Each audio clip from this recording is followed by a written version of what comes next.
It's more than just your output, more than a bike. When you hear your shout out, you know it's all right. Put on your magic pants and let's go. We're cruising into the power zone. Clip in, set yourself free. Come on and take a ride with me. Know what you need to know and what's it all about. Everything you need, it's on the Clip Out.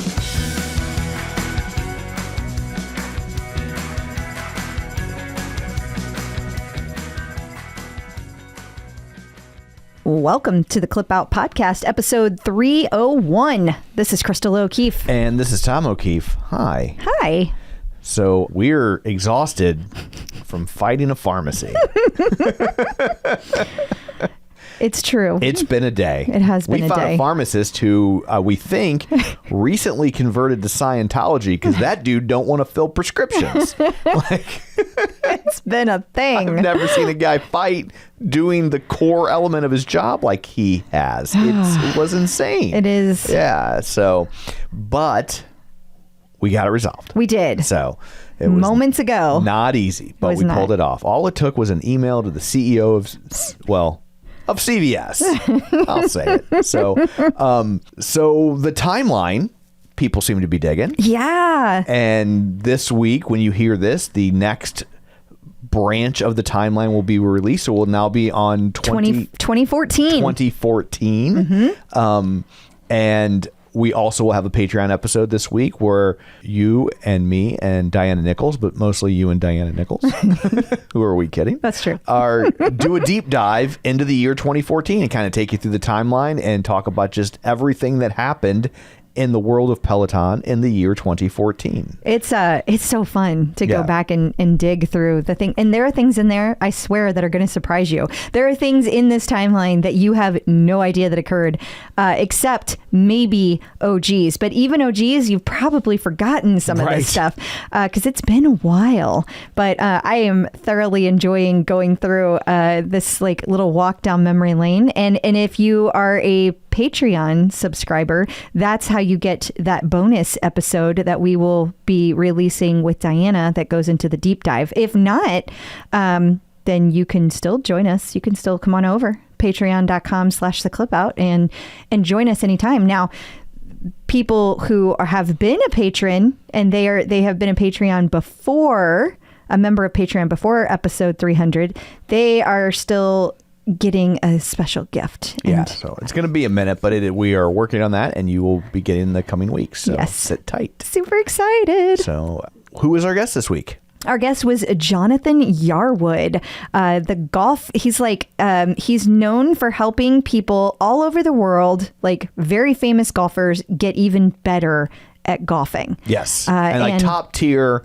It's when he lists it off, it's very impressive. We can't say it because we don't know enough about sports for it to stick in our head. Yeah. But when he was rattling off golf things, we're like, wow, that's a golf thing I've heard of, and I don't know anything about golf, so it must be very important. Plus he's like first generation immigrant. And he talked about, in our interview, he talked about what that was like and like how much his lifestyle has changed, and it's just fascinating to hear. All because of the golf. Yeah, and I love hearing how much he loves Peloton. Dude loves Peloton. He does. Absolutely. That made me so happy. Yes. So yes, please join us. So what else, pray tell, do you have in store for people? Well, we are going to talk about some updates that Peloton has made to the interface, and we've got some news about Precor. We've got we have an update on the big SVB banking, whatever that's called, Silicon Valley Bank, all that stuff, how it's affecting Peloton. And then there's just tons of Peloton updates that we need to hit, not to mention where all the instructors are. We have a visit from Dr. Jenn, and actually she talks about me because I asked her to help me with contending with the aftermath. Yeah, it's the stuff I'm dealing with at the moment. I wasn't expecting to the degree that it is. So we also have a visit from Angelo, and he talks about iron levels. Iron levels. Thank you. Yeah. stuff like that right there. And it literally staring at it. And it's bad when I'm the one reminding you of something. That's normally the other way around. Yeah. And we also have some, in case you missed it, that you're going to want to make sure you tune into. Awesome. Well, before we get to all that, shameless plugs, don't forget we're available on Apple Podcasts, Spotify, Google Podcasts, wherever you find a podcast, you can find us. While you're there, be sure and follow us so you never miss an episode. Maybe leave us a review. That's always helpful. If you like what you hear, maybe share it on your timeline, Facebook feed, Instagram, whatever. Crystal posts all that stuff every week. You just click share. Your people can see it too, right? Yeah. You can also find us on Facebook, facebook.com/theclipout. While you're there, like the page, join the group. What else? Oh, Patreon, with the aforementioned Patreon, patreon.com/theclipout, where you can get these episodes ad-free. You'll get bonus content, and when they're ready early, you get them early. So sometimes like almost a full day early. So that might be something you like if you can listen early, and you can, but please, no betting. Don't want to take advantage and of don't post spoilers in the group. And finally, we have a youtube.com/theclipout, where you can watch all of these episodes in HD. So let's dig in, shall we? We shall. Peloton in the news. We have had some updates recently to the Peloton user interface thingamajig. We have.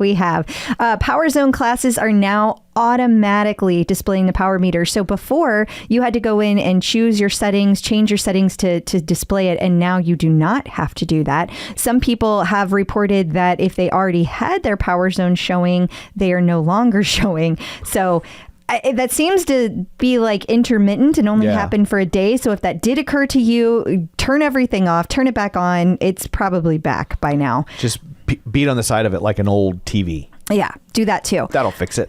Don't do that. That's not covered under warranty. Wait. All 5 of them are right there. Sorry. You can just... I can't remember them all. Okay, so the home screen has had some changes to it. So there are some things that have changed so that like before you might have had to click 2 or 3 times, and now you only have to click once. Little minor things, but they're really nice because you don't have to think as much about what it is that you want to do, what class you want to go into. Yes, less of that. Super helpful there, Tom. There's also Peloton 101 will now be presented at all new device logins. So previously it was only whenever the equipment was brand new. Now it's whenever wait, I might have that backwards. I can't remember. I got this yesterday and it made total sense, and now it's gone.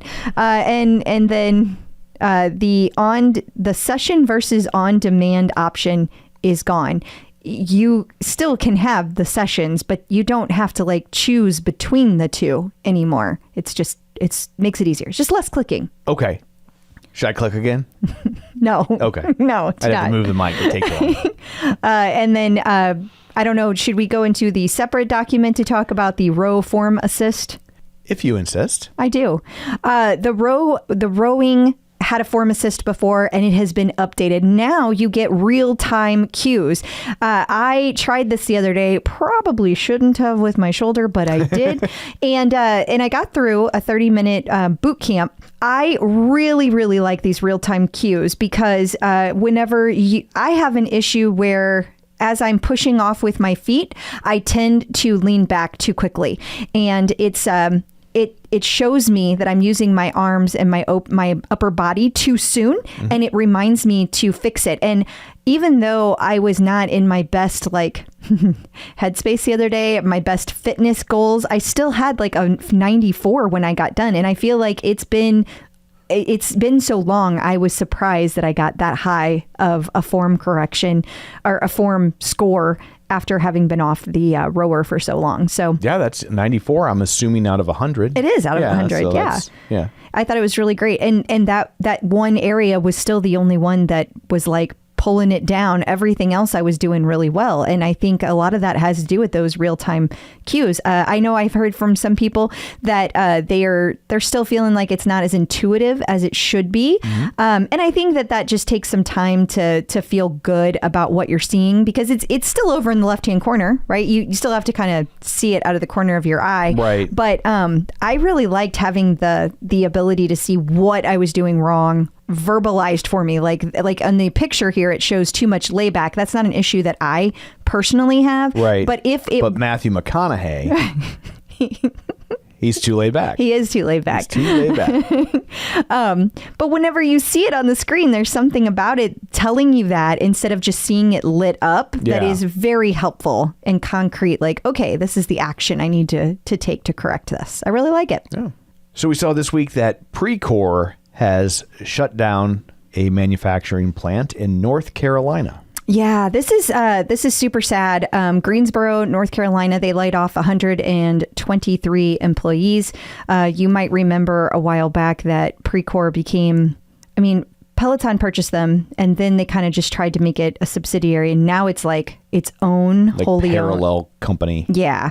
And they had tried to sell it. It didn't work out. So now they're going to try to put money in it and help them out. But I think that kind of came too late for this particular manufacturing facility. It's concerning because they had just opened this facility in 2008, I believe. So it's kind of sad. Yeah. It's kind of sad. And I'm hoping that it's not the writing on the wall for Precor. Like, I hope that they're going to be able to, make a turnaround and be able to keep growing the way they had been prior to all of this. I feel like this is just part of a larger strategy. I mean, they, with Barry talking about how they're not going to sell it. They're like, we're not going to have a fire sale. And then them appointing a permanent CEO instead of an interim CEO. It just doesn't feel like this would be a harbinger of bad things, and it's more just like, we need to do some paring down so we can grow. The same thing that they've been doing to Peloton. I hope so. Yeah. And so it kind of seems like where this would land. It's also interesting because last week we had the story about the import ban, and we were kind of musing like, well, should they have kept the Ohio plant so they could make them in the States and then they don't have to worry about imports, right? Yeah. But I guess not, because here they are. They could have converted this if they wanted to, because obviously Ohio wasn't close, right? It was just real estate. But here's a plant that exists. They could just retrofit it and probably crank out bikes if they felt like that was the solution. And the fact that they sold it a week later tells you that it's not the solution. That Oh, they did close it. I know they closed it. I didn't know they sold it a week later. Well, I meant the closing of this plant. Okay. I misspoke. Sorry. Okay. Yeah. But that if they're going to close this plant, like, they could have just retrofitted it if that was going to get them around the import ban, which means that they must have another plan in place. Yeah. Well, all their stock, we'll get there later. I don't know that I have that story officially in here. So if you want to just hit it. Yeah. Yeah. So last week when we talked about it, it was pretty new. So we didn't have a ton of information about it. It was breaking news. It was breaking news. And later, as more came out, it became clear that Peloton was in fact going to be leaning on their stock that they already had, because they have quite a bit already sitting around. And that's one of the big reasons they're not worried about it. And they do plan to cut a check, which is pretty much exactly what we said was going to happen. Yeah, that's what we said would probably be the solution, is that, like, okay, we gotta pay a licensing fee. Yeah. It's just part of doing business. Yep. You might have seen this week the big story. This isn't Peloton related, or until it is, but the Silicon Valley Bank going tits up. Yeah. That's banking terms. Right. I don't know if everybody gets that one. I'm going to get all jargony on you, but they also represent, I think, like 60% of startup tech companies in the world have their bank, or in America they bank at SVB. Yes. And so one of them is Peloton in some capacity. And so, my first question was, which isn't a question, but. Well, it had a question mark at the end. It was like, uh-oh. Yeah. But we did come across a story that says they do not expect to be impacted by this at all. Yeah. And I think this was one of our stock places that issue stories, and so they're sometimes good and sometimes not good. Yeah. But I will say this: the government also issued a statement saying that they were going to be backing anybody that was had a deposit in those banks. So so either way, Peloton would be unaffected. Yeah. And this was from Seeking Alpha. That's where the the one. story came from. Thank you. Peloton this week teased, I guess this is the Ride to Greatness. Is that what it's called? This is that thing that they have been doing the last couple of years where they have Team Activate versus Team Validate. And I don't remember if they call it the Ride to Greatness or not, but yeah. And so Alex Toussaint was the winning team captain last year, and I guess he's bringing back his, I don't really understand why he's the spokesperson of it, because I think this has always been his baby, hasn't it? It has, but now he's not one of the team captains. So I don't misunderstand. I'm not why is he part of this? Yeah.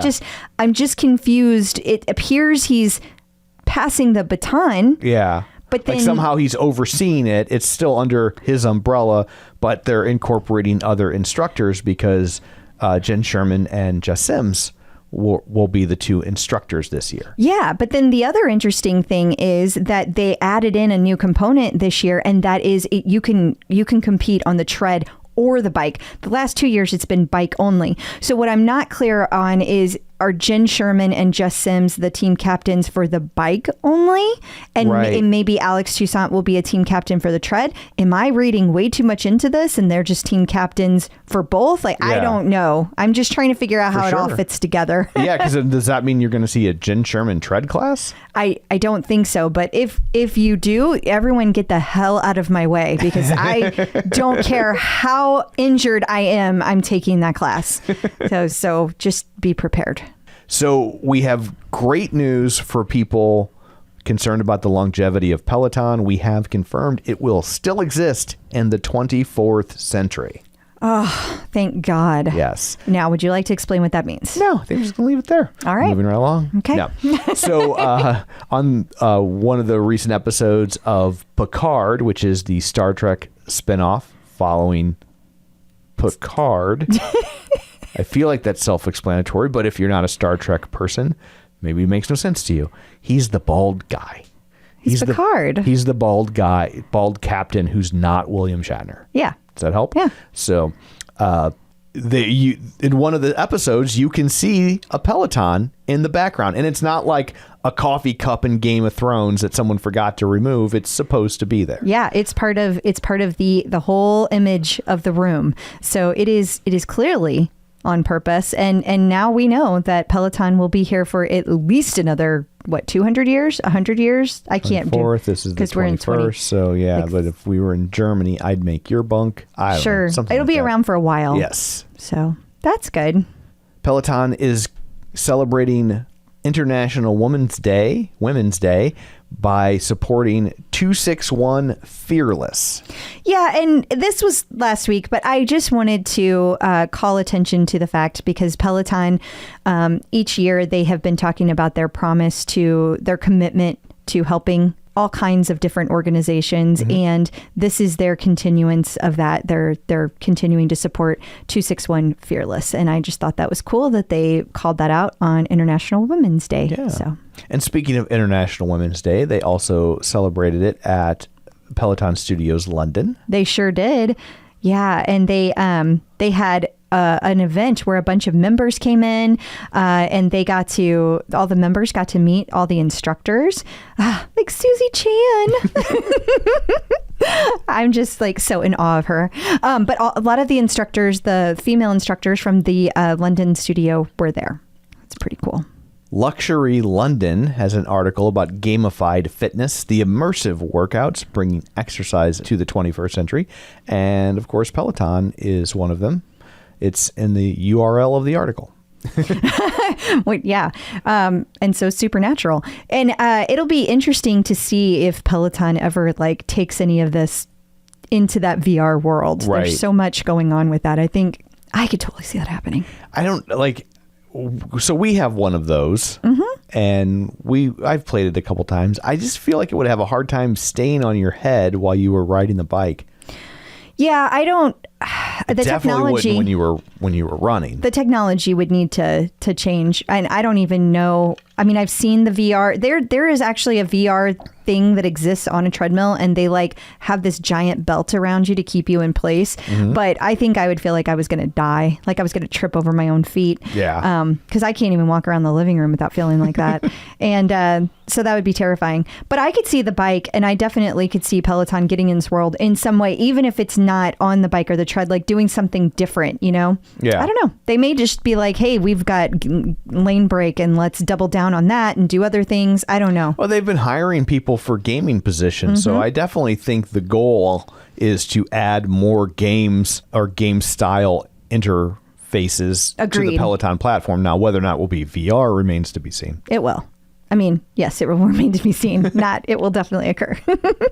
And coming up after this, we're going to talk to Dr. Jenn, or more specifically, Dr. Jenn is going to talk to Crystal about how to contend with her recovery from a psychological standpoint.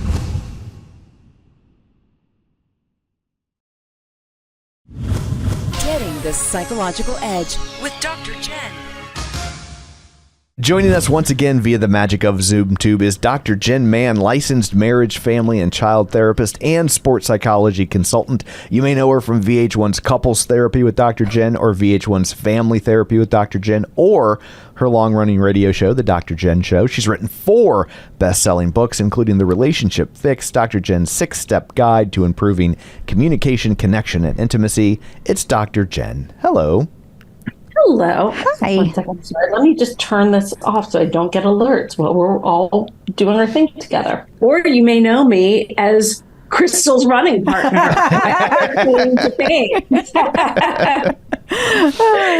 Well, the first go ahead. is the first question. So I was running and got hit by a car. It actually is. I want your advice, Dr. Jenn. I feel like I'm not the only Absolutely. person dealing with this. And I know we've talked a little bit about it. You're kind of my ad hoc therapist from time to time whenever Happy to do it. And you are mine at time to time. All good. But you know, it's just a really weird situation because like on the outside, I'm healed. Like I mean, you really can't tell unless you look real closely and see this stupid hematoma that's still here. Everything else, I'm healed. But like I'm not done. And it's so interesting to me that like the longer this goes on, the more I'm dealing with things like forgetfulness or not being able to sleep. Last night was another night where I didn't sleep at all. It was like 3 hours. Okay. I cannot get by on 3 hours of sleep. Tom cannot survive on my getting 3 hours of sleep. I'm sleeping fine, but I would do better if I was getting the no sleep and she was sleeping. That would be an easier world to live in. I'm a mess when I don't sleep. So I don't really know what my question is other than I know that I need to be patient, but I don't know how to be patient. Hi. Okay. I have a lot of advice for you. And I think that, look, you're dealing with, first of all, you've had a traumatic brain injury when you got hit by a car, you landed on your head. And the repercussions of that last a long time. And I think that there are kind of two lanes of issues. One that you haven't even mentioned, which is the emotional repercussions of almost dying. Like, you know, you have a tendency to downplay things because you are so tough and you are someone who operates like your sheer will is unlike anything I've ever seen before as your running partner. Like I bow down to you. And so you're used to accomplishing a lot on sheer will alone. And so we've got this one compartment of PTSD that you almost died, that it's hard to wrap your head around it. That, look, I mean, when I got the call from Tom, I was like, oh my God, like, is she going to be paralyzed? Is she going to be okay? Like we were really lucky. And so there's that, which I'm going to come back to in a minute. And then there's the actual physical repercussions of a traumatic brain injury. And that you are not sleeping, that your memory is having issues, that even your vision is having issues, that, well, the scar may have healed or you can cover it with your hair. The trauma, the physical trauma is not done. Like you've got a broken collarbone that's still healing. You can't put weight on. You can't do the workouts that you're used to doing. And yes, absolutely. You have to have patience with yourself. And also you tend to you're honest about your emotions, which is great. And then you're like, oh, no, I don't want to complain.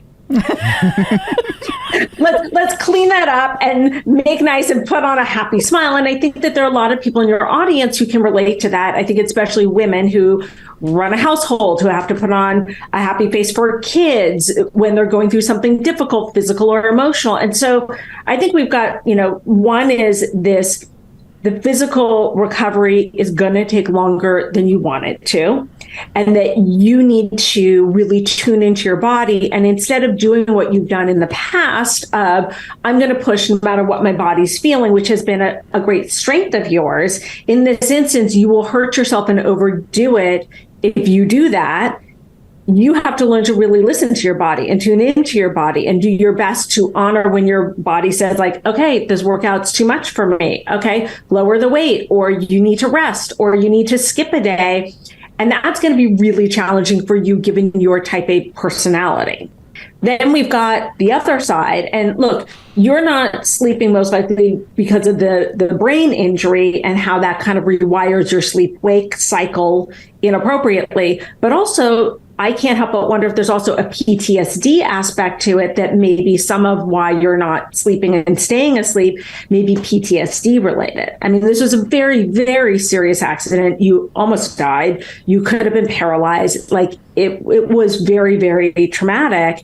And even though you don't remember some of it, again, traumatic brain injury, and also that your psyche blocks it out because it would be too traumatic for you to remember and too upsetting. So you have to really be patient on both ends, the emotional and the physical. And, for your followers and listeners who aren't aware, you and I have been training for the Big Sur 21-mile race on April 30th. And so, one of the first things I was told that you said is tell Dr. Jenn that I don't know if I'm able to make the race. So I think that you put a lot of pressure on yourself to be ready by April 30th. Yeah. And look, as your running partner, I'm just going to tell you, I support whatever you need to do. Like, if you can't do the race, that's okay. I'm okay. I love you no matter what. It doesn't matter. Like, what matters is your health. And also, I've been pushing to walk this race instead of run it. So I'm good if we walk the whole thing. I'm needless to say, I'm awesome with that. Or if you want to run it the way we planned, it's all good. But I think that you need to take the pressure off of you. And if you can't walk it, then you know what? Have a lovely vacation with me in Big Sur. Gosh, enjoy the view. Go for a walk on the beach. Let that be a gift to yourself that is well-deserved. I will say that the first thing she said was, every doctor or medical professional that walked in that room, can I still do Big Sur? And then the next thing she said was, I guess Dr. Jen's going to get her way, and I'm going to walk Big Sur. And then she said, buy me a new iPhone. Yes, your iPhone was crushed, and you moved quickly. Tom, I have to say, I was very impressed. If I'm ever hit by a car, you're going to be my first call. Very upset and confused when he's like, "Why is Tom calling me to tell me to hit by a car?" You sprung into action. You were amazing. Everybody should have a husband like you. That is for sure. That is for sure. Yeah. Or a wife like Crystal. Aw, for sure. Thank you. But yeah, that was and honestly, there was nothing I could do in that moment. And so I was like, it was like, but I can order a phone. Like I will call Spectrum and order a phone. So I just think that I hear all the things you're saying. It's just hard to process. It's hard to know what to do. I hear the words so don't do that workout today. Be easy on yourself. But then when I'm just sitting there, I feel so lazy and awful. I feel awful. I can't stand that feeling. And so I don't have something productive to do with my time in the same way. Does that make sense? Well, I think that it does. And I think that you need to make productive use of that time in other ways. And I also think that you need to think of when you were pregnant and if you were just sitting and being, did you think, oh, I'm not doing anything? Or did you think to yourself like, oh, I'm growing a baby and I'm like an amazing vessel and like, this is so cool. I wish that I had known you whenever I was pregnant, but no, I was definitely like, I had to do everything. I mean, I had to do everything. And also I gained a bunch of weight. And I think that's also part of my stress about all this. I've already gained like weight just from eating all the junk during that time period. And so now I can't get back to like, oh, I need to exercise to like burn it off. Okay, but you when you say you've gained weight, you've gained like 4 pounds. I know. Like that's not. She just rolled her eyes at me. Yeah. Like I didn't roll my eyes. I was just like, wow, that's not a lot. Yeah. Like I know. I lost more weight prepping for my colonoscopy. Yeah. For real. I know you did. Yeah. I was there. So like, you know, and so I mean, I think you need to give yourself a little grace there. Like that, like, yeah, you can't work out like you did. Also, when you were pregnant, you didn't exercise like you do now. And I also feel like I need to put out there, when you were pregnant and doing everything, we were not married. That is not me that she was referring to. Good point. Well, and look, for perhaps for you, the pregnancy analogy wasn't a good analogy. But where I was going with that is, you have to realize, even if you're just sitting and resting, your brain is repairing itself right now. Your body is repairing itself. Your broken bone, your collarbone is repairing itself. That takes energy, and that's tiring. And that you've got to make sure that you allow your body to have the energy and the nutrition in order to do that as efficiently as possible, ultimately to accomplish your goal, which is to be back and healthy as soon as possible. And I think that you've got to, regarding the gigantic 4-pound weight gain, I mean, I hardly recognize you, Crystal. She had to buy a whole new wardrobe. I was like, oh, who's that new girl? Who's that gigantic lady who's now replacing Crystal? I just don't want to gain anymore.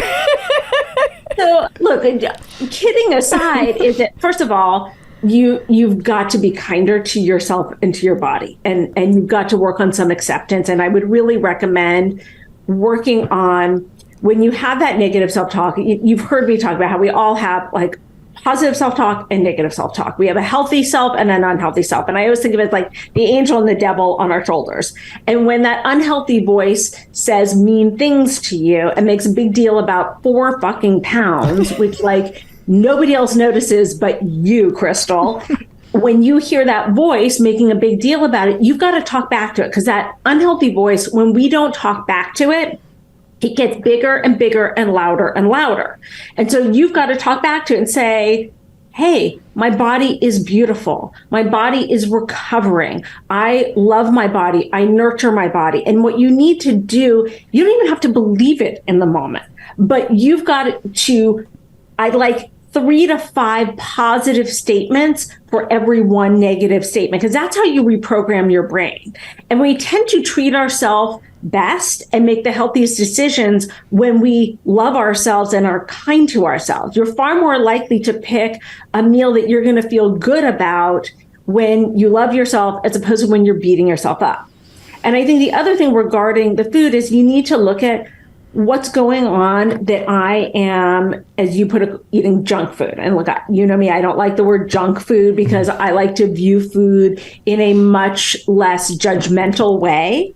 That, okay, I'm turning to comfort food right now. What's going on that I'm turning to comfort food? Am I feeling sad? Am I having PTSD? Like, so that you can talk through those emotions and either do it with a therapist or do it with people who are close to you and get the support so you can get through it. And then also to ask yourself, okay, what do I really want? Do I really want this food? And to ask yourself, how am I going to feel after I eat this food? Because some of those foods, like there are times where we go through phases in our life, and certainly after an accident, we're like, right now I just need comfort food. Right now I need to feel full. Right now I need to feel grounded. And sometimes that's the right choice.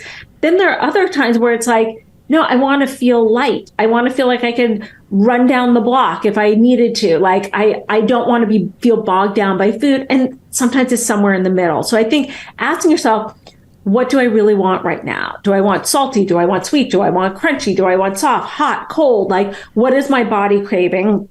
And if you find that you're craving a lot of the foods that afterwards you don't feel as good, you want to ask yourself, okay, what's going on? Am I using food to comfort myself? What else can I do to achieve that will help me feel better at the end of a meal as opposed to eating those foods or overeating? All right. Lots of homework there. You need four positives. Sorry, I asked. You need 4 positive statements, one for each pound you gained.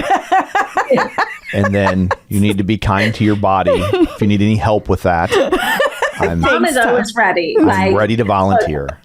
Tom always talks about the goddess that you are and like how amazing and gorgeous and beautiful your body is. So you need to really get on Tom's team with all of this.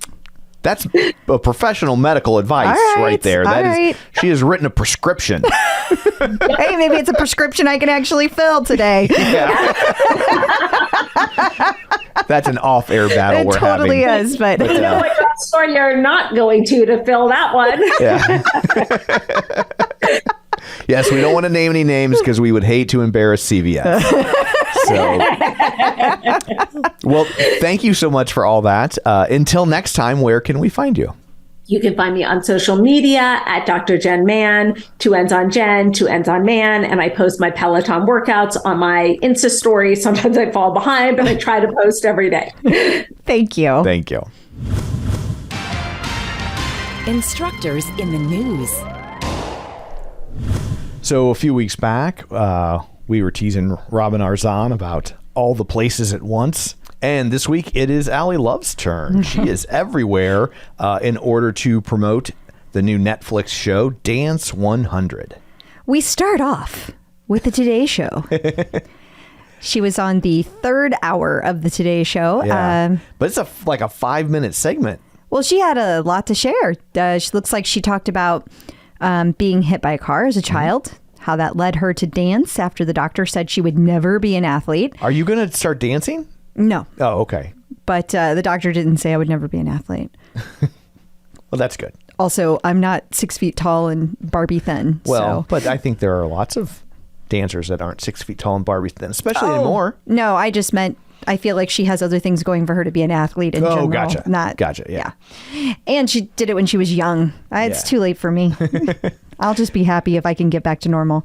But she also has a minor in theology from Fordham, and I think that's interesting. I feel like I didn't really know that, but it also kind of explains the Sundays with Love. Mm-hmm. Yeah, which also like I in all fairness, like makes me feel a little bit better about them. That it's not like, just it's not just like here's something I think. Like she's actually like learned this stuff. Yeah. No, I agree. I would agree with that.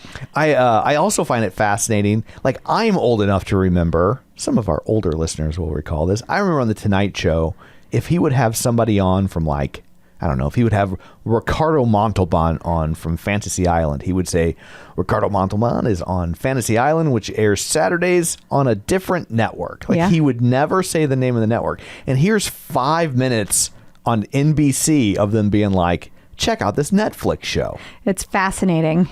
I kind of wonder if it's a little bit of a dig at Disney. Like, because Dancing with the Stars is a huge show for Disney, and so like The Voice has really undermined the success of American Idol, and I wonder if they kind of see it as like, you know, the enemy of our enemy is our friend. It's like, okay, we don't have a dance show, so if we can get people to like Dance 100 instead of Dancing with the Stars, maybe it takes a notch out of their belt, you know? You never know. Oh, just a thought. It's always interesting to think about the way that some of these companies go. Yeah, the strategy behind it. Yeah. And while we're on the Allie Love train, we didn't talk about her new Peloton title. That she is now the global lead of Instructor Strategic Initiative. That it wasn't a made up title, and explained that it means that she acts as an intermediary between the instructor team and partnering teams at Peloton. The instructor teams and partnering team. What does that mean?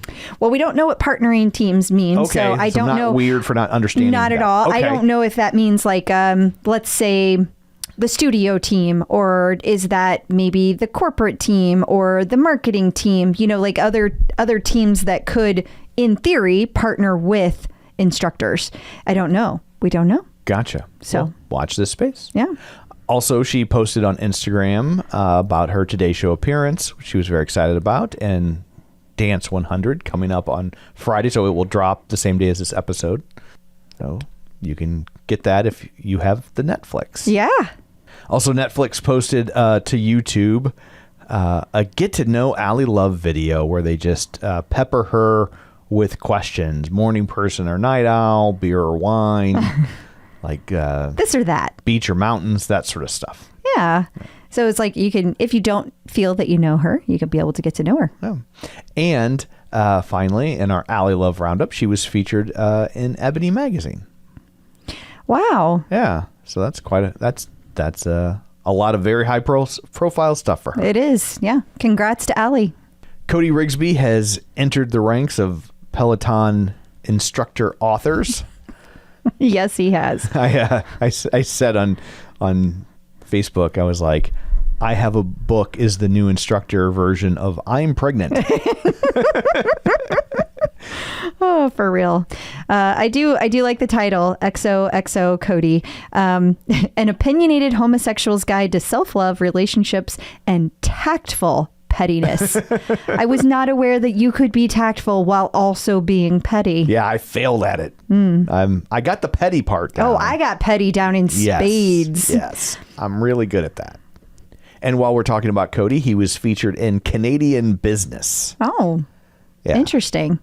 Canadian Business. I didn't even know that was a thing. Yeah, how Cody Rigsby went from struggling backup dancer to top Peloton coach. So here's what I find really interesting about this article is I feel like, and I could be mistaken, but if it's not the first, we certainly haven't seen a lot of instructor profiles in Canadian publications. I would agree. And so I wonder if this is kind of the first indication of Peloton really making inroads into the Canadian market from a public consciousness standpoint. I will also say that they may have done a lot of instructor stuff a few years back whenever, or maybe more of a Peloton. They talked about Peloton in general, not so much the instructors a few years ago. Yeah, like there was a whole rash of Peloton articles a few years ago, but it was more about here's what Peloton is. They're coming into the Canadian market. Here's why they're important. Here's why you'll love it.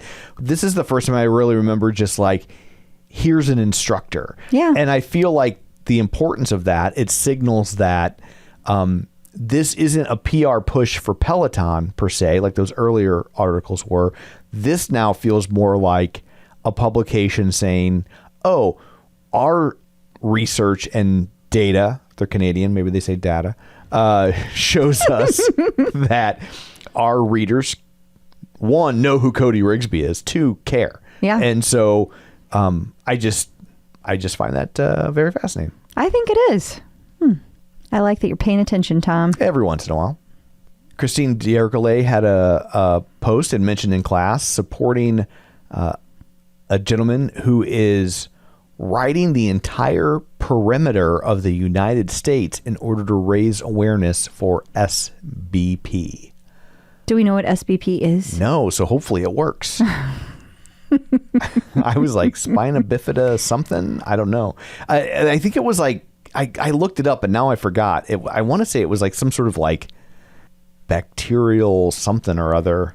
Well, while you're looking, because I can tell you're Googling, it's over 10,000 miles to do the perimeter of the United States. So that is quite, I mean, that's a ride. That's a ride. St. Bernard Parish. I don't think that's No, it. that's it. Survivor Benefit Plan. I don't think that's it either. Oh, here we go. School breakfast program. That's probably it. No. Oh, this has got to be it. He's raising awareness for the State Bank of Pakistan. I'm thinking no. Okay. This one might actually be it. Spontaneous bacterial peritonitis. I don't know. It says it's the inflection of acidic fluid in the absence of any intra-abdominal surgically treatable source of click here. Wow. So, you know what? I'll say this. Whatever it is that he's raising awareness for, it clearly needs to have awareness raised for it. Because it did not make the first search in Google. Yeah, and I do think it's probably the last one. But seriously, you see so many of these things where it's like, we're raising awareness for breast cancer. Mission accomplished. Right. Like, it's like, now go try to solve it. Yeah. Right? Or Yeah. help the people who have it. Absolutely. Like, the whole raising awareness thing a lot of times is kind of a scam, where I'm just like, okay, whatever this is, it clearly needs awareness raised for it. So, and they do have a website, SBP. I don't know that that's it, because it says it's a non on the thing you have on the screen. It says it's a nonprofit that works to bring families home after natural disaster strikes. He's a one-man solo mission to bring 10 families home. Okay, so it's not the thing I thought it was. No. Okay. No. Well, you can find out more at his website, sbperimeter.org. And I think it's also cool that Christine will actually be joining him on the ride from New York, or the leg in New York, in early August. So that's pretty cool. That's pretty cool. And Absolutely. he was, and he's also a software engineer. I just say that because like he has like a day job while he's doing all of this. Yeah, and like this is not easy. And riding the perimeter of the country, like, man, that's a lot. It's a massive undertaking. Yeah. Yeah. I'm also just thinking like all the different types of clothing you would need, right? Because along the northern border, it's going to be cold. But then you're going to, when you're riding down through, Texas and whatnot. So yeah. Good luck to you, sir. Yes, definitely. There was an ad for Verizon's new Plus Play feature in the Oscars last week, and if you were looking closely, you would see Callie Gullickson. Well, good for people being all sharp-eyed, because I don't think I would have seen this. Now, I do not watch commercials. That was fast. It was fast. If you watch it with the sound on, it makes more sense, because it's like they're saying the same like 3 words over and over again, and they're in each snippet they're showing you from a different show or program features that one word, and so they're like boom, boom, boom, boom, boom, boom. And so I think because of that, it doesn't feel as brief if you're actually watching it. Okay. If that makes any sense. It actually did make sense. So, but yeah, that's cool to see. It is. See her popping up. Yeah. Congrats to Callie. That's pretty fun. Emma Lovewell spoke at South by Southwest this week for She Media and the Future of Health. Yeah, and I just have to say, we've actually talked about this like 3 times, because we talked about it a long time ago that it was going to happen, and then it got closer, and it was everywhere, and then it happened. And now it has occurred. Now it has occurred. That cracks me up. If you've been wanting Tunde's book, but you've been holding out, the book is called Speak, by the way.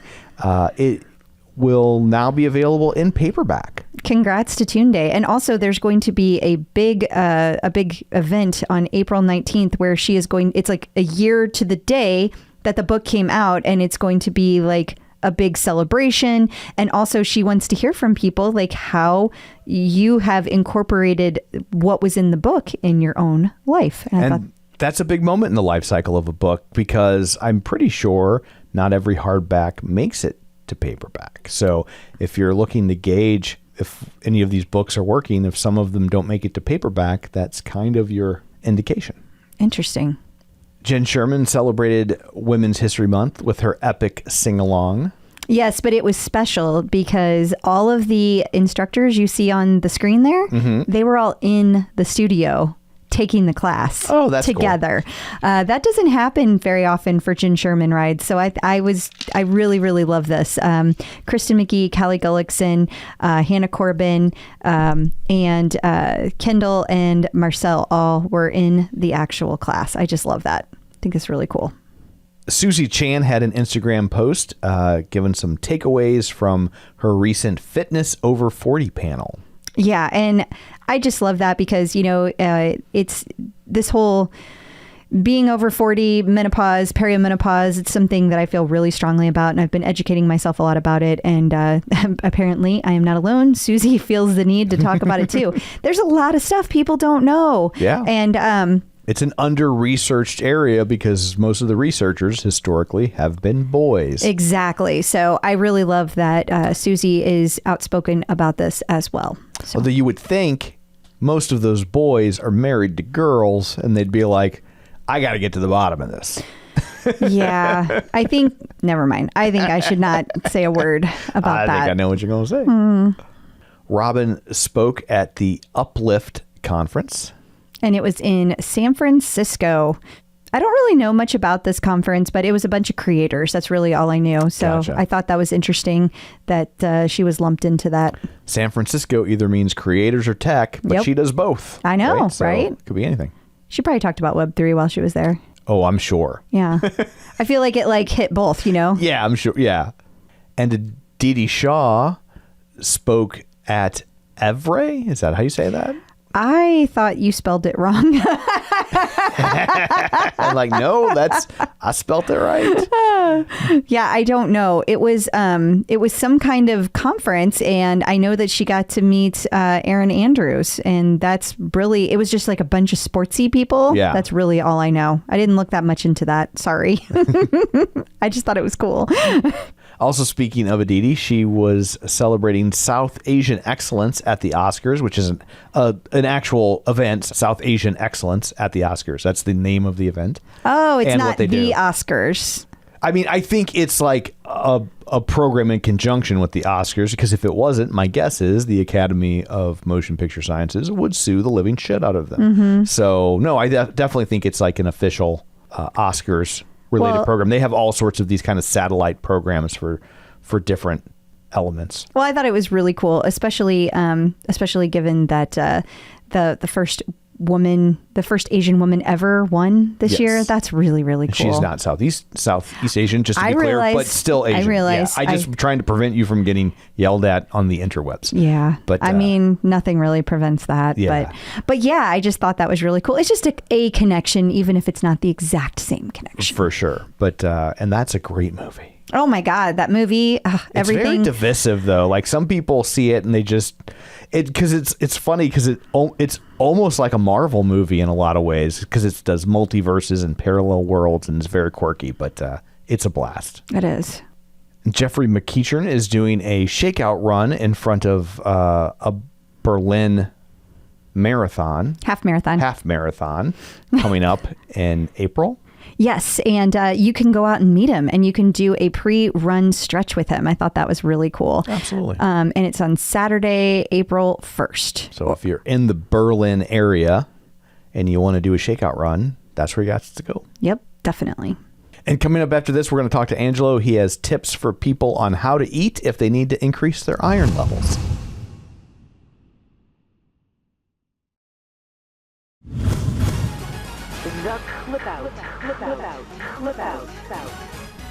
Joining us once again via the magic of ZoomTube is Angelo here from MetPro, here to answer all of your fitness and nutrition questions. Hey, Angelo, how's it going? Hey guys, great to see you again. It is great to see you again. And one of our listeners needs some help from you. It's Christine Burke. She says that she needs help with just eating in general. She has anemia and she cannot seem to get enough iron and protein. So I don't know if this is a medical question and we need to throw it out and move on to the next one. You just let me know that. Well, that's a good. I think what we're going to do is the clear medical disclaimer. You know, there's some people that will reach out to me and say, my iron levels are a little low. What should I do? And then there are some people who are like knocking on death's door, anemic. So regardless, go to your medical professional because the circumstances are going to differ for each person. Make sure your doctor knows what's going on and if there is a more significant issue. What I'll do is I'll just speak to, if somebody were to ask me, hey, my doctor's taking care of this, but he also recommended I look for foods higher in iron. What do you recommend? Let me give you kind of the general recommendations. So there's iron, and some people can do the research and they'll say that like dark leafy greens and things like that are healthy ways. My personal experience has been that when there's anemia related to, dietary change, the biggest impact is actually having some meat. Now, that's not the only way you have to go. If you're a vegetarian, probably not going to take that route. And there's lots of supplementation, things like that. Again, talk with your doctor. But just doing a few times a week, throwing in an extra lean ground beef patty can really make a difference just with ones that I have had. Not to go TMI here, but this is a bigger issue sometimes for women if they are losing more blood on their cycle. That's typically where I'm borderline anemic, and this time of the month I'm dealing with additional fatigue. So what you might do is you might just incorporate certain times of the month. Hey, I'm going to have a little bit of high iron foods here, red meat there, dark leafy greens. I want you eating all the time, but usually that's not enough by itself. If you're not eating any dark leafy greens, start. Another thing that just is worth talking about, just on the overarching topic. Again, talk to your doctor. Everyone's circumstance varies. But sometimes people who have a propensity to not getting enough iron for their circumstance will all of a sudden start eating clean. They'll go on a meal plan that's a clean eating meal plan, and it'll get worse, and they'll wonder why. Well, I'm going to tell you one of the reasons is because it's amazing how much iron they put into, for example, Lucky Charms cereal. So what happens is a lot of the junk food is regulated by the FDA, basically saying, you have to fortify with vitamins, minerals, and nutrients. And that's usually with a lot of the foods we would refer to as empty calories, your cold cereals that aren't necessarily the healthiest, even your breads and your white, carbs and things like that. So what sometimes happens is somebody will be eating a junk food source. We'll go with the, Captain Crunch analogy. And they're not thinking this is giving me supplementary vitamins and iron. And then all of a sudden now they're eating clean, and they're eating the broccoli and chicken breast and tofu and their vegetables, and that's all great. But because they had a propensity towards being lower iron, all of a sudden the absence of some of those junk foods leaves a little bit of a delta, a gap that has to be addressed. And so that's where you can talk with your doctor about. Now, where it gets a little bit more hairy, talk to your doctor, because iron levels, pregnancy, things like that, that can be a very careful scenario. Talk to your doctor if that applies to you. Some vitamins are appropriate for pregnant nursing mothers, some are not. And so again, that's where you're going to need to get your own direction. Supplementing with heavy iron can be a little challenging as well, because it can affect digestion, constipation can take place. But all of these roads lead back to if you're in the supplementary category, this is really a conversation with your doctor. If you're just wondering what foods are going to be higher in iron, then the stuff we've talked about can probably help. So I think my real takeaway from all this is that Fruity Pebbles are nutritious. I knew you were going there, Tom. Yeah, it explains why I used to be able to just stick refrigerator magnets right to my head. My iron levels were so high. That's it. Yeah. Are you going back to eating Fruity Pebbles again? Oh my God, they're delicious. They are delicious. But I'm not letting you do it, Tom. Speaking of your far. TMI, if you eat more than 2 bowls, it'll turn your poop green. Okay. Don't ask me how I know. Well, it's a complete conversation now. So, real question: will some of these newfangled meat substitutes, like an Impossible Burger, do they have iron in them? Oh, that is a good question. You sound so surprised. No, I don't know. I don't recall. When they first came out, we did, of course, a whole bunch of research on them and a whole pros and cons, but that's been a few years now. Sure. And I don't recall if they add iron in. That's a good one. We'll tell you what, we'll look that up, and maybe on a future recording, we'll report back what we found. That's giving a you good some idea. homework. Yeah. Some homework, yeah. But what I can say is a lot of times we get asked about the veggie burgers and patties, because there are more and more different brands out there.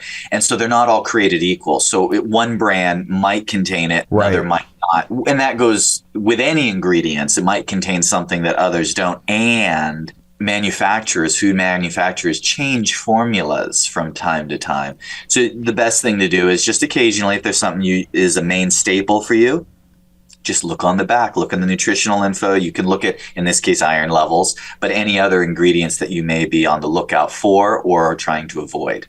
Okay.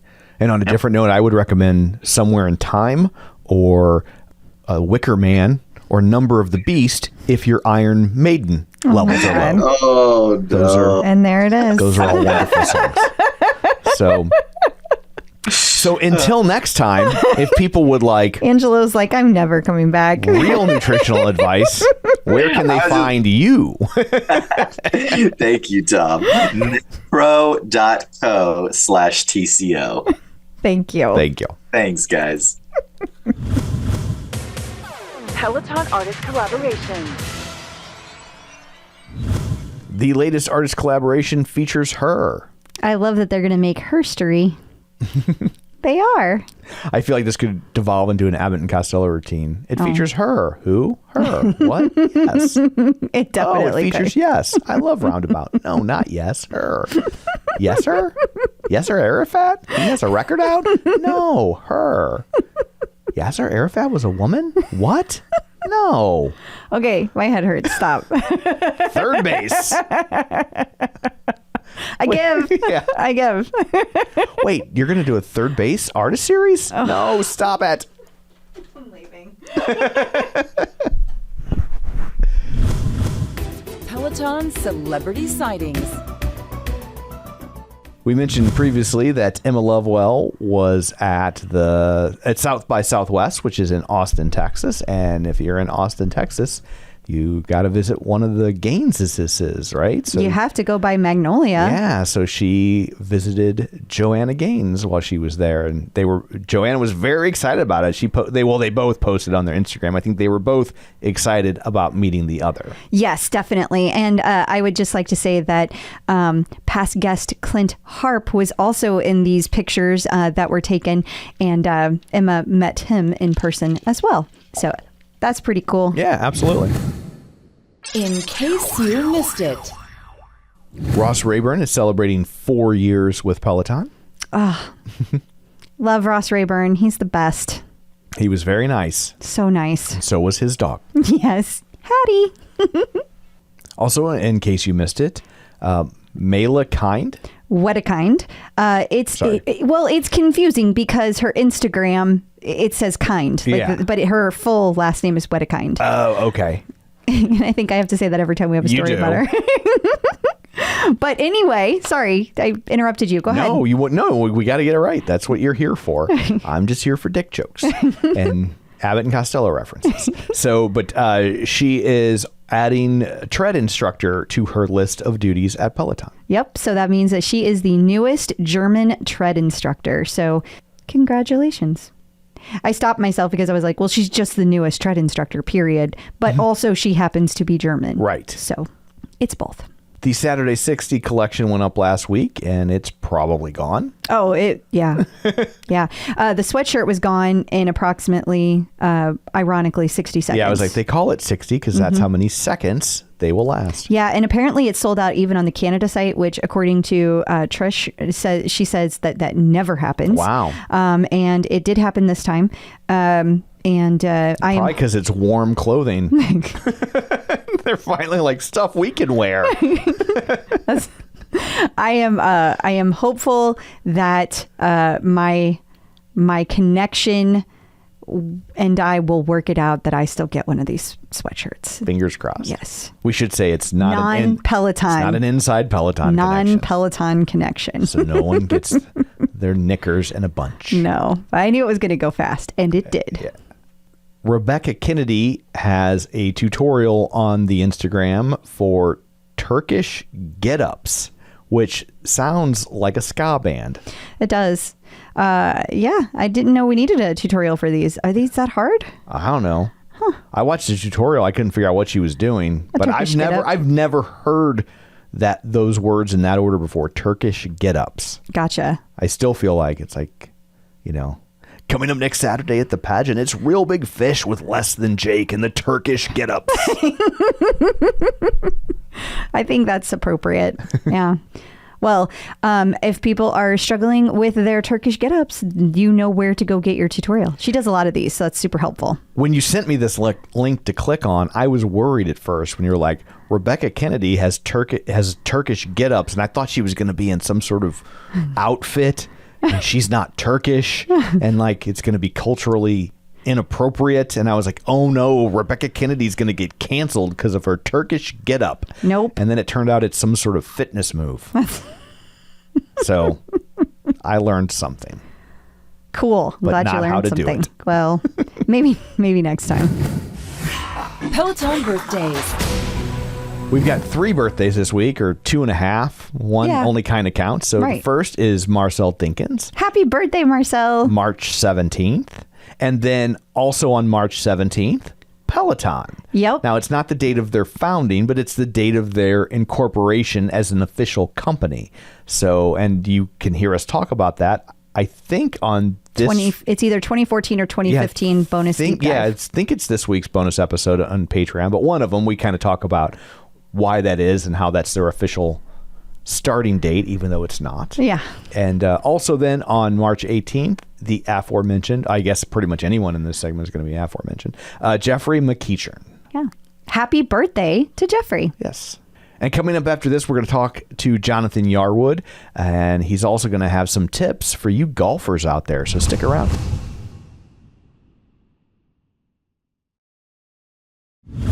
Checking in with the Peloton community. Joining us today via the magic of ZoomTube is Jonathan Yarwood. Hey, Jonathan, how's it going? Hello. Hey, Tom. Hey, Crystal. How you doing? Thanks very much for having me on. Oh, we are so excited that you are here. Yeah. So we should probably preface by saying that neither of us knows or enjoys anything about sports, and so I'm your perfect guest then. he's like, it'll be the He's fastest, like, why am I here? fastest a guest has ever stormed off. Yeah, I'll be in and out of here in a couple of minutes. I normally do.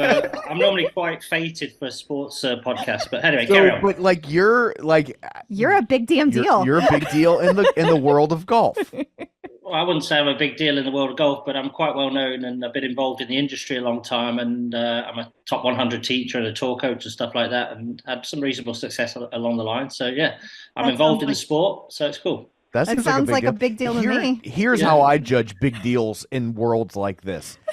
Do you have a day job, or do you just make money off golf? Golf is my day job. It has There you been go. for You're a big deal. 25 years. Yeah, 25 years. Yeah. Anytime you can work in a field like that and you don't have to do anything else on the side, then you have made it, sir.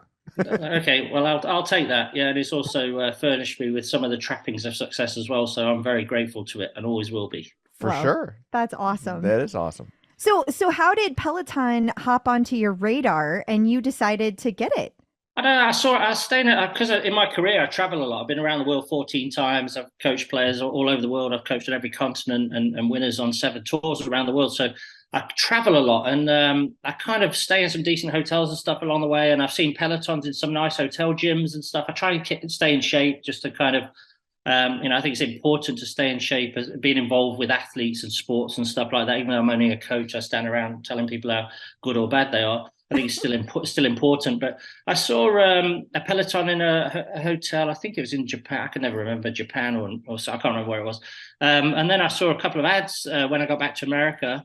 And I thought, oh, that looks cool. It's so funky, and they've got the big iPad, and the hot people, and you kind of look at them, and go, oh, I wish I was Alex Toussaint, or oh, geez, I wish I was dating that girl there. It's kind of got that. It's got that sort of deal going on, hasn't it? It's and I just thought, oh, it's just so nice and so good. And I thought, oh, I need to get one of those things. So I got one, and haven't looked back since, really. Jess King got me through the whole pandemic, to be honest. That's amazing. I've got to thank Jess King very much. I'd like to meet her one day to say thank you very much. Well, you travel all the time. You have to stop by the studio the next time you're in New York. I'm sure she would love to meet you. Yeah. I'm actually based in New York for 6 months a year. I've got 2 Pelotons, weirdly. I've got one down the south here, where the nice weather is during the winter, where you guys are freezing your buns off, and then I've got another one up in New York where I live in the summer a little bit, and visit an Alpine golf club up there. So Yeah, I've got two Pelotons. Weirdly, Wow. yeah. Wow. So do you now do you ever like this year whenever they made the changes to you had to like use the QR code to log in? Did that Right. like throw you for a loop whenever you went back and forth between your homes? Yeah, a little bit it did, but it's all surmountable, isn't it? And when you get through all those little firewalls here and there, it's still pretty cool and a great privilege to have one, never mind two. Yeah. But it's a strange thing. I mean, you are part of a community, is what I like about it. It's quite comforting in some ways. As you travel a lot, you get a little bit displaced, because you're in constant different surroundings and in a state of flux a little bit. Yeah. And I would say there's a lot of people in the same boat in different businesses. And it's always nice to find some of this grounding. And, I find the Peloton thing very grounding. It's like, it's like going into your little family or something. You say, hey, Jess King, how you doing? Or, hey, Hannah Corbin, who's my other person I go to. And, hey, Olivia Amato, hey, what's up? I rotate around those three and they're like my mates. I don't know them. And I suppose it's how people relate to me online. I'm very busy online and well-known online and with a reasonable following. And I suppose that's a kind of similar thing, really. So I'm kind of doing the same thing with someone else. And I suppose that's the world we live in nowadays, isn't it? It really is. For sure. Yeah. So since you travel so much, do you find yourself selecting hotels based on whether or not they have Pelotons, or have they become so commonplace now you don't have to worry about that? You don't have to worry too much. I think they're in a lot of places around the world now, and I've reduced my traveling. I've had a long career, 25 years on various tours, so I'm reducing it gradually. But yeah, I think they're becoming much more common and much more mainstream, which is great, isn't it? And they're helping so many people. Some of one of the main things I love about them. I mean, a lot of my friends have got actual road bikes, and they're always saying, "Hey, come out on the road bike, come out there." I'm like, "No, I'm not doing that." A, it's freezing cold. B, it's blowing a gale. And C, I might fall off and die. So, the great thing about the Peloton is it's in my own home, at my own pace, at my own speed, in the air conditioning.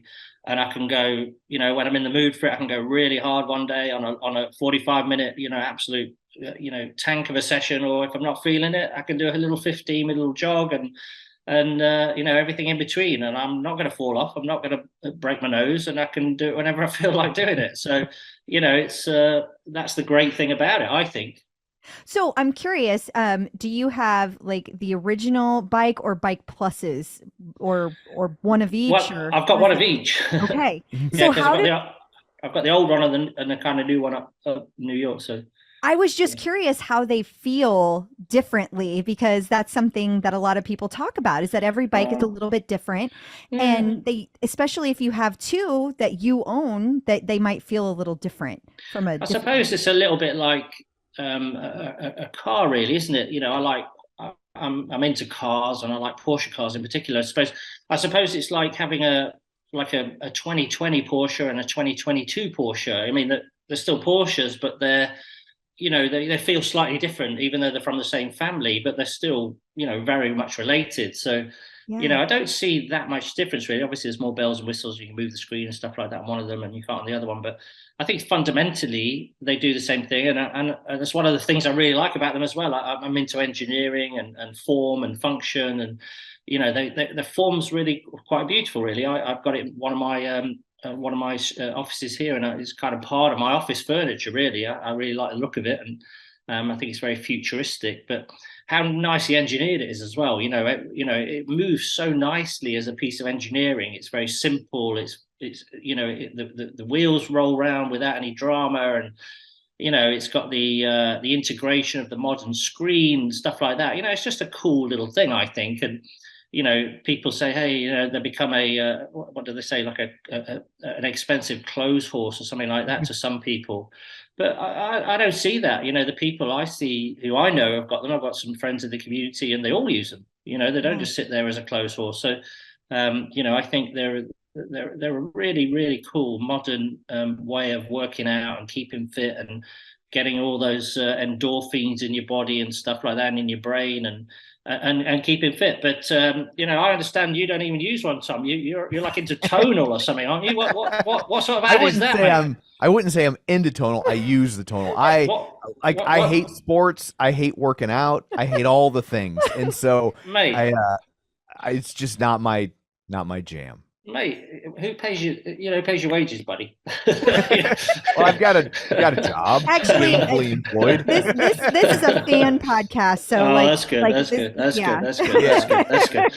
No, mate, no, listen. You've turned to the dark side there. We've got to get you into the light, and I'll even loan you one of my Pelotons if you'd like, and you can use it for free. Sounds like a lot of Crystal will give you a bit of tutorial on it and stuff. So yeah, it'll all be good. So I will say Peloton seems very popular in the world of golf. Like it seems like does. lots of golfers have really gravitated towards Peloton. Why do you think that is? Oh, it's very simple, really. I mean, I saw a thing the other day with Tiger Woods. He said someone asked him what he would change in his career if he could go back, and his response was really interesting. I thought he said, "I would not run." What a response that is! I thought it'd be something really like left field. It wasn't. I wouldn't run as much, is what he said. Huh. So because running, as we know, for a lot of people, not for everyone, but for a lot of people, it can, there's a lot of impact, there's a lot of joint impact and stuff. There's a lot of boom, boom, boom on your body. Right. And I think one of the reasons golfers particularly gravitate towards it is because it's low impact. It's low impact. It's really good cardio. And I say it, and I think the best thing about working out with it is it's actually fun. If you could do something that becomes fun. Initially, it wasn't fun to me. Initially, I'm like, oh God, I've got to get back on the bloody Peloton. Oh my God, I'm starting to hate Jess King. And then, after a while, as I say, it becomes very addictive. You get, I don't know, suppose you get really addicted to the endorphins and what have you. I mean, I've got proudly wearing my Peloton 100 shirt, which I apparently can sell on eBay for quite a lot of money now because they're not making them anymore. But I got quite into it, and I did 100 rides, I think in like 3 months, during pandemic with Jess, and became like a personal friend. I had a lot of conversations with her, but she didn't say a lot back. So wait, all 100 rides were with Jess? Those first 100? Yeah. I had a little routine where me and Jess would do the bike every morning and just kill it out. That's how I'd start my day. Wow. For a while. That was kind of during the well, yeah. But anyway, that's a different point, I think. He's like, I think she's quite. I'm not thinking like that. I think she's quite happy with Sophia, and I really actually enjoy looking at their life, Sophia and Jess. The fantastic people they seem to me, and so nice to see her have a baby the other day. And it's like I say, it's such a weird thing because I'm vicariously looking at these people like they're my mates, like it's a walking Facebook or something, because I follow them on Instagram as well. Yeah, I'm like, oh yeah, Jess had a baby, oh lovely little baby, oh beautiful. And then I think Sophia's having one now, and then it's such a great thing. I think I say I feel a part of it, even though I'm not. It's quite a weird thing, really. But I like. I say I also like Hannah Corbin. I really enjoy being on the bike and watching Hannah and her moving me along, and Olivia as well, Amato. And I think they're all. What I like about them all, as a coach, I look for how people interact with people as a coach. The interpersonal communication. It's not an easy job they've got, in actual fact. We take it for granted. They stand on a bike, sit on a bike the other end, and they've probably done 3 or 4 classes that day. But they're incredibly engaging, incredibly fit, which I admire. But some of the messages they give across are really good as well. But that's one of the reasons I like Jess, actually, because she really says some really good things. I think she does a lot of therapy, a lot of work, a lot of personal growth work, which I like. And some of the things she says, sometimes really hits home, especially when you're sweating your arse off and your BPMs are off the scale. It kind of hits home even more probably. It's, oh yeah, I get that. I'm like, oh, okay, I've got it. So you get it on quite a few different levels actually. Some days, it's a pretty rewarding thing, I think. So, just switching gears a little bit, you had mentioned in your email that you are a first-generation immigrant. What has that been like for you? Yeah, I don't look like a first-generation immigrant. When you mention immigrants, you kind of, you think, I think something different to me, obviously, no disrespect to anyone. But I literally am. I came to America with a suitcase with $2,000 26 years ago. Didn't know anyone, didn't know anything. I came to a decent job in my career. And then kind of just build it up from there. I very proudly became a US citizen about 8 years ago, and I've visited Ellis Island 2 or 3 times to pay homage to the people before me. I'm very grateful to the United States for what it's done for me in my career and the opportunities it's afforded me. And it is. When I say it, I don't often say it, but when I do say to people I'm a first generation immigrant, they're like, "What? What do you mean?" No, I literally am. That's what I am. I'm the manifestation. Also, I think on a low level, I'm not a billionaire or anything, but on a low level, I'm the manifestation of the American dream to some extent. I can come to this country with nothing and live a nice life and a decent life and make a contribution. And I'm very proud of that. I'm very grateful to America for what it's done for me, actually. So yeah, it's a pretty cool place, I think. I love American people. How does that work? Do you have dual citizenship, or do they make you give up the other one? Well, kind of. No, not really. They don't really make you give it up. I mean, I've got it as a birthright. I think I've met quite a few Americans actually who have traced their birthright and got a passport through the trace of their birthright. Their father might be a British or French or whatever. Oh, I can get a passport because my mum and dad were British and French, whatever. So yeah, I kind of kept it, but my primary passport wherever I go now is my American passport, my little blue one with a little gold eagle on it, and yeah, quite happy with that. And then God bless global entry. Yeah. We don't go out of the country enough to do that one, but, okay. But the pre-check is a game changer. No, pre-check's good, but global entry next level. Yeah, I've heard that. If you go a lot internationally, global entry is an absolute must. And you also mentioned that like your life has been somewhat unusual. Like, so exactly what's made it unusual? I feel like you've been a person who's just gotten to do a lot of really cool things.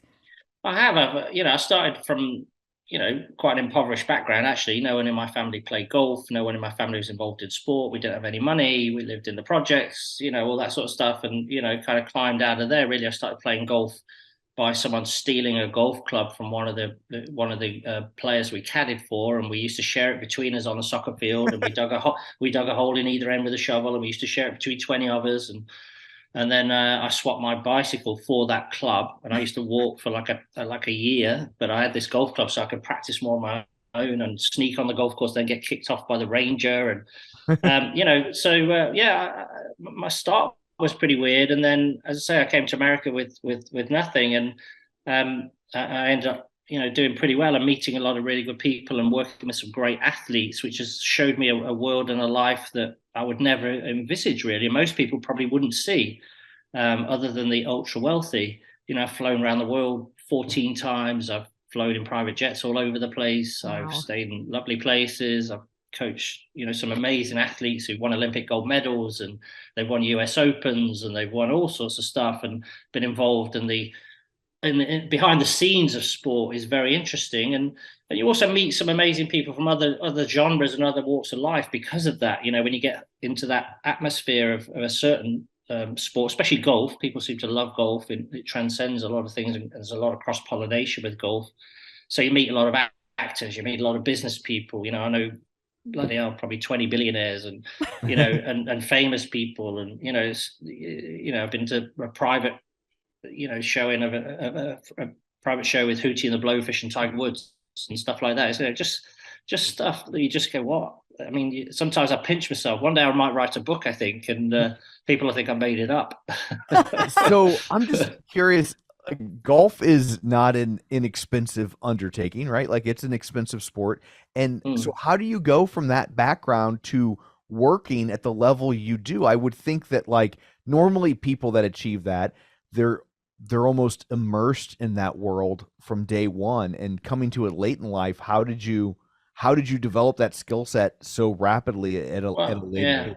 Well, it wasn't really late in life. I started playing golf when I was 13 years old, so I've been involved, you could say, and most of my life, really. But you still had limited access to it, like not in the same. You're talking about getting run off courses and stuff. Yeah, I wasn't a country club kid, that is for sure. So, I greatly, even now to this day, I greatly appreciate some of the privileges that people take for granted, even to this day. Like, I'm sponsored by amazing brands like Titleist and FootJoy and things like that. And even when they send me stuff, I still have to pinch myself. I mean, I remember once I couldn't afford a Titleist golf bag, and my mother spray painted the logo on a golf bag for me. She made a little stencil so I could have one. But so there's some amazing little things there. But yeah, I mean, it's it's an interesting little journey and quite an unusual journey. And I'm not the regular 9 to 5 working in an insurance kind of thing. And there's obviously some insecurity involved in it that most people would find difficult. There's some lack of stability a little bit, as with most people who travel around a little bit. You're not kind of hanging out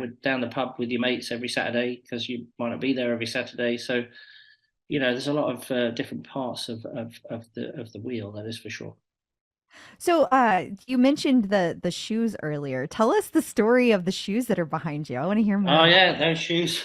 Yeah, that's so cool. I had a boyhood hero. If you don't play golf, you probably won't get it. But there's a guy called Seve Ballesteros who won the Masters, and he was like a trailblazing European player everyone looked up to in Europe.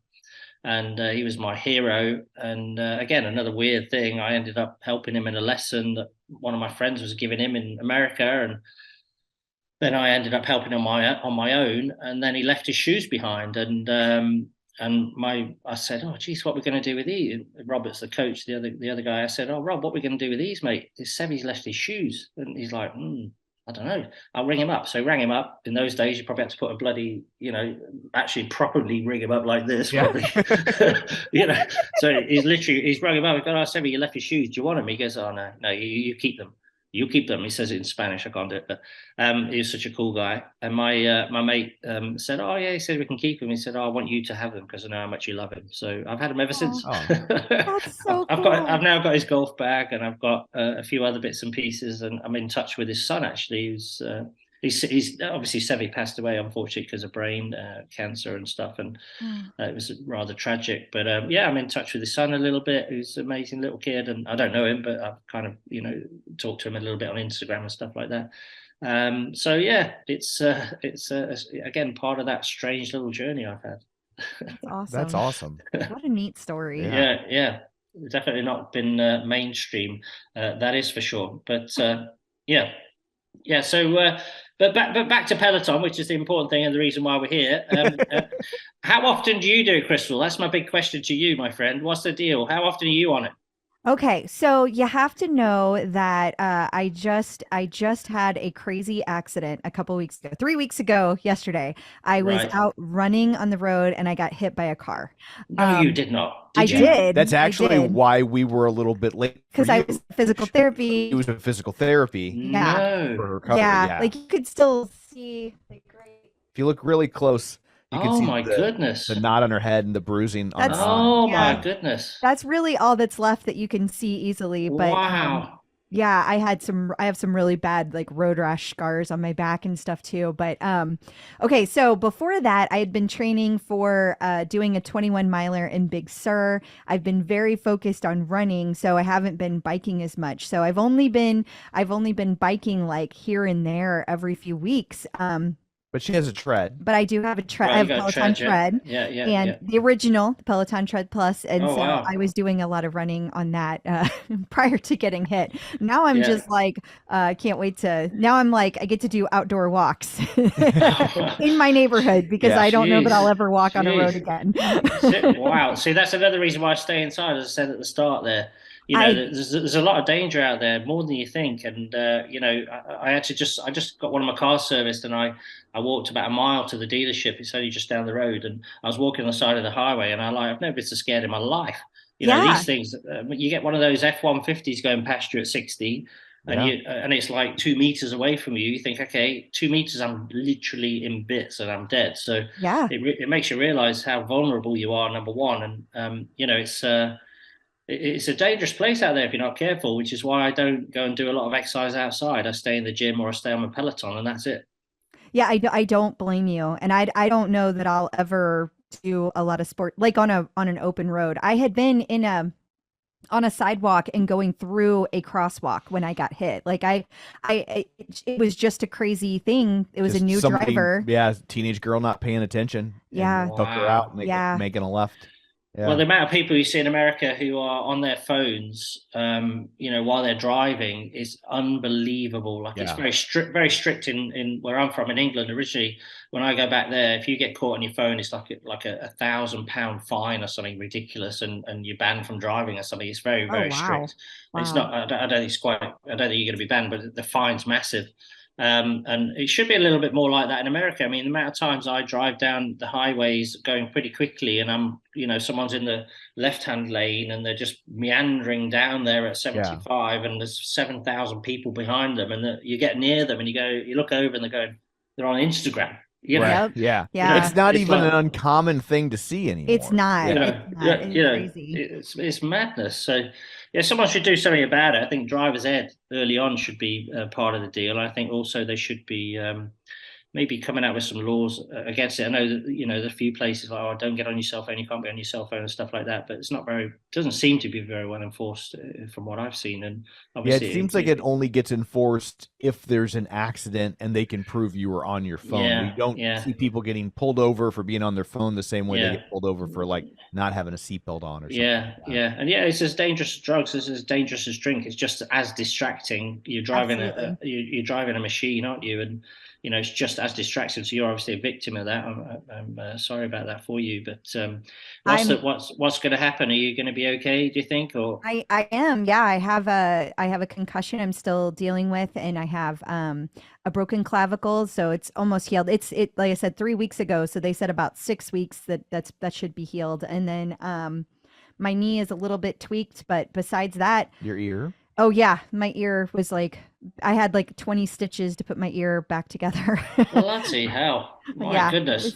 Well, keep your hair long, then no one will notice. Yeah, you really can't see it unless I have my hair back. But I feel very fortunate. I was telling Tom on the way back here, because like they had me in physical therapy jumping over those little ladders on the ground tonight, and it was like crazy how hard it was to jump over a tiny little tube. It's like a psychological. My brain was like, thing. no, we don't want to do this. So that was hard. Yeah, because you go into protection mode. You see, when you have an injury, your body physically and mentally goes in protection mode. So you don't want to do any physical activity, do you? Especially like clavicle is a really bad injury for a golfer, for example. Oh, I bet.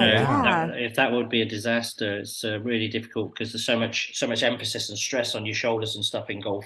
That would not be a good injury to have for a golfer. So is that something a golfer could come back from, or would that be career ending for a golfer? It wouldn't be. Well, no. The nowadays, the medical side of the world is amazing, especially for athletes. Look at someone like Tiger Woods, who had a car crash where he nearly lost his leg, literally. Right. And he's been rebuilt. He's like the Bionic Man, that guy now. And I was surprised when you said his answer was he wouldn't run. I'd be like, how about get a chauffeur?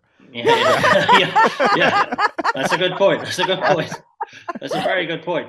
Yeah, that's actually a very good point. So the medical industry nowadays is so advanced, and these obviously all athletes in all sports just get access to the best of the best, and so you can basically rebuild anything nowadays, really. But there's always a cost to it. You look at Tiger at the moment; he doesn't move like he used to. He can't walk around the course like he used to, so he's limiting his schedule. If he could walk around, which he can't very well, despite being rebuilt, you would still see Tiger Woods play nicely. He still swings nicely. He just literally can't walk around is the problem, because his right leg is so withered.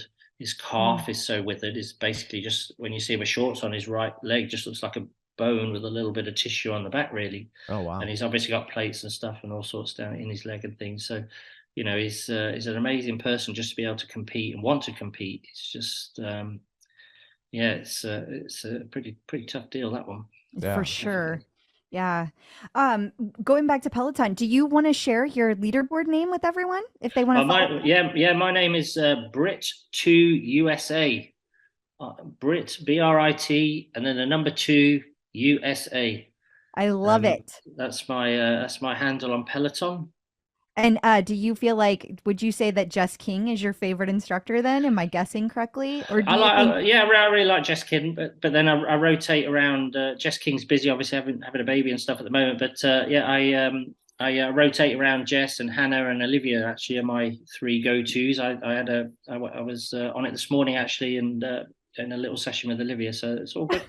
That's awesome. I can't do Alex Tasson. He's just too hardcore for me, Alex. Alex, mate, I'm literally not fit enough. He frightens me. He's literally like, I need to build up to it. I've only been doing it for 3 years. I need to like have another 4 years before I can take an Alex class. It's funny you say that. I took some of his classes whenever, like as a bike instructor, but since he started doing the tread instruction, I haven't taken any of his running classes because everyone says how hard they are. Like they're so fast. Oh, and he's so a I legend, haven't done that guy. any of them. Well, he's a super athlete, isn't he? You know, you look Absolutely. at him, he's a proper specimen of an athlete, of a man, isn't he? And you know, what is really easy to him is really difficult, you know. So I kind of tread carefully with Alex. Unfortunately, I know he's a brilliant instructor, a brilliant guy, and amazing person, obviously. But I definitely tread carefully. But you know, people who I meet who don't do Peloton, they ask me, newbies and stuff, ask me about it. You know, what would you do? How do you approach it, etc.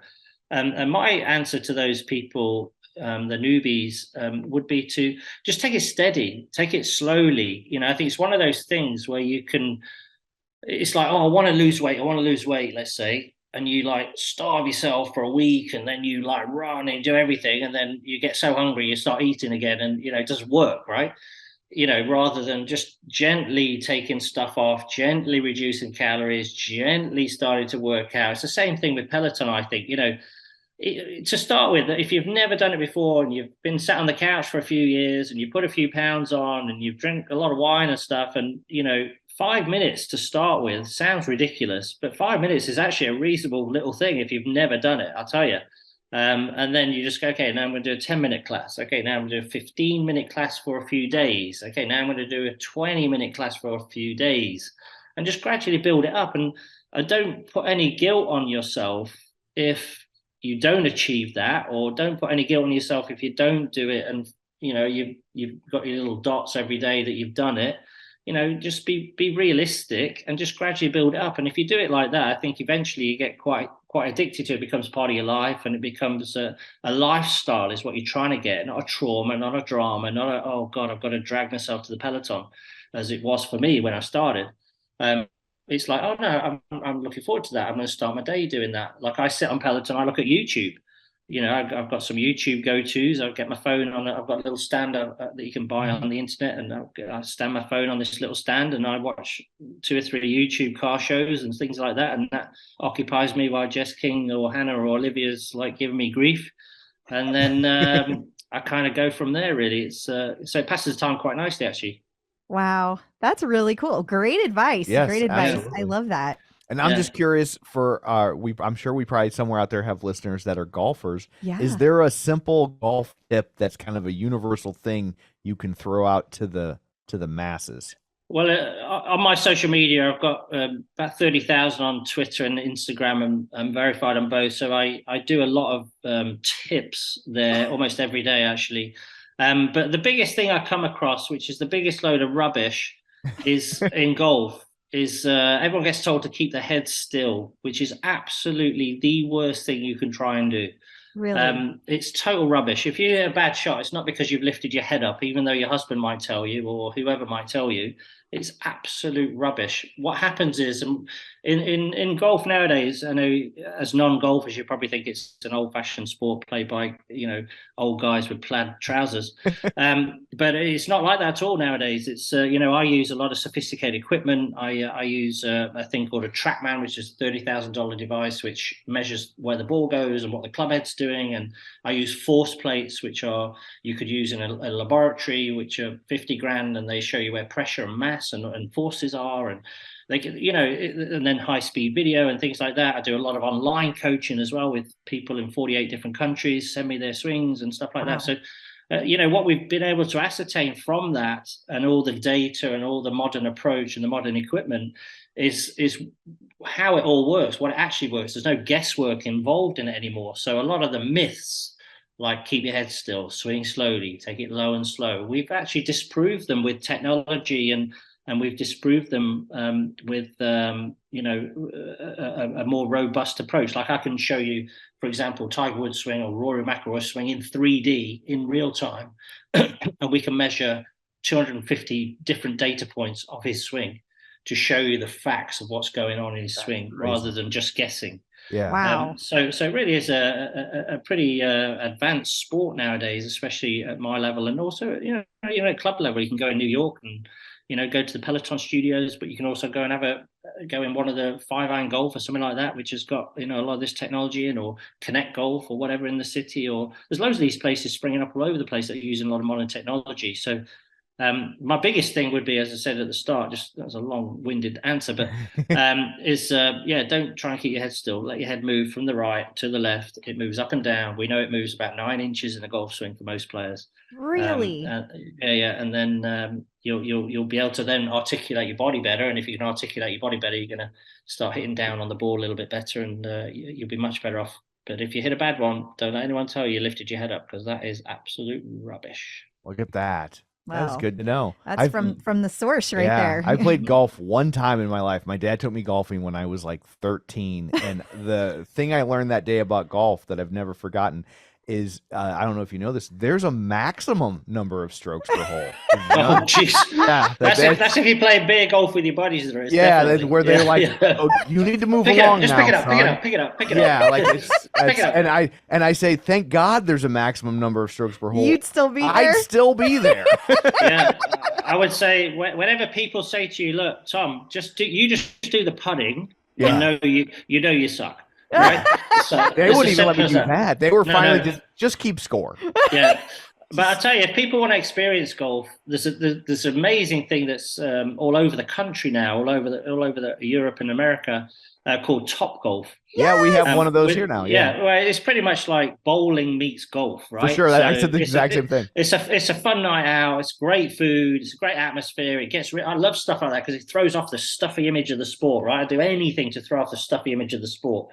And, it introduces people who would never play normally. I see women there in high heels and dresses having a go, and, kids who have never played, and old grannies, giving it a whack. And, I love seeing that, so, those sort of places, you want to hop onto those and go. They're very popular. Geez, it's a 4-hour wait for the one in Charleston every time I go up there. Yeah, ours is the same way. Yeah. So it's an amazing little thing. It's doing really well, which I'm so pleased. But it's really introduced a lot of people to the game. So, go along to Top Golf and, get one of the coaches there to give you a little 2-minute little tutorial or something, and go and whack some balls, drink some beer, have some wings, and enjoy yourself. That's what it's all about. Part.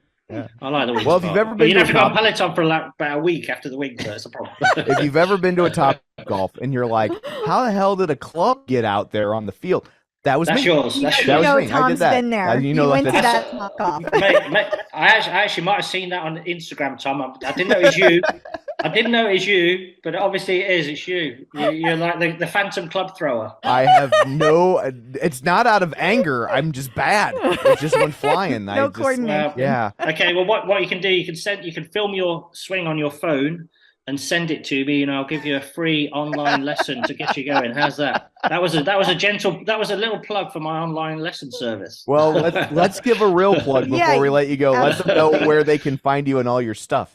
Oh, I'm very active on social media. I'm verified on both Instagram and Twitter. I'm at Jonathan Yarwood, Jonathan Yarwood, Yarwod, Yarwood. So I do a lot of stuff on both those things and give away loads of free content and free stuff and engage with people in the community and stuff. So I teach people in 48 different countries now online. So it's quite an up and coming thing. So if that can help you, tune in. If not, just have a look and follow along. Awesome. Well, thank you so much for taking time out of your day to join us today. This was a lot of fun. It was a lot of fun. Thank you so much. One last little thing before I go. Absolutely. My little wish that you guys need to do for me for doing this podcast for you, with no fee, is you got to get me to meet Jess King and do a ride in the New York studio, because I've stood outside it, I've been inside it, but I need to go and do one of the classes. Okay, you in all seriousness, let's connect on Twitter or on email, and I will help you. I will walk you through the process, and we will get you. Yeah, she can't pull any strings, but she can definitely give you tips that will increase your likelihood greatly. Yes, okay, I can do that. She's very good at that. Yes, that's all good. Absolutely. All right, guys. Oh, thank Pleasure you to be so on your much. show. Thank you Awesome. for Thank you for your doing it. time. We Yeah. really All right, no problem. Flip out. So I guess that brings this episode to a close. Until next time, where can people find you? People can find me on Facebook at facebook.com/CrystalDO'Keefe. They can find me on Twitter, Instagram, and the Peloton leaderboard at Clip Out Crystal. And you can find me on Twitter at Roger Kubert or on Facebook at facebook.com/Tom O'Keefe. You can find the show online, facebook.com/The Clip Out. While you're there, like the page, join the group. And of course, don't forget our Patreon, patreon.com/The Clip Out. So that's it for this one. Thanks for tuning in. And until next time, keep pedaling And running. and rowing and about CBS. Clip in.